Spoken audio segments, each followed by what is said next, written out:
చూసావా ప్రకృతి విపత్తు? నీ మతం, నీ దేవుడు, నీ అధికారం, నీ గర్వం, నీ డబ్బు, నీ హోదా, నీ అహంకారం, నీ ఇల్లు కట్టుకునేటప్పుడు నువ్వు చూసే వాస్తు ముహూర్త బలం ఏది ఏది ఏది ఇక్కడ పనికి రాలేదు. గుళ్ళు, గోపురాలు, మసీదులు, చర్చిలు దేనికి మినహాయింపు లేదు. రాజు బంటు అనే తేడా లేదు. ప్రకృతి ముందు అంతా సమానమే అన్న విషయం గుర్తుపెట్టుకో.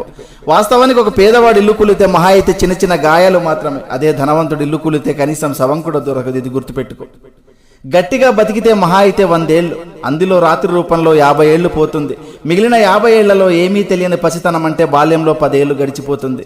మిగిలిన 40 ఏళ్లలో చిట్ట చివరి వృద్ధాప్యంలో దినదిన గండంగా 5 ఏళ్ళు గడిచిపోతుంది. ఇంకా నీ కోసం మిగిలింది కేవలం 35 ఏళ్ళు మాత్రమే. ఈ 35 ఏళ్లలోనే నీ చదువు, నీ సంపాదన, నీ కుటుంబ బాధ్యత, బంధాలు, బంధుత్వాలు అన్నీ చూసుకోవాలి. కాబట్టి జీవితం చాలా చిన్నది. ఇది తెలియక కులాలు, మతాలు, పార్టీలు అనే పగలు ప్రతీకారాలతో రగిలిపోతున్నారు. ఇది వద్దు. సాధ్యమైనంత వరకు నీ శక్తి మేరకు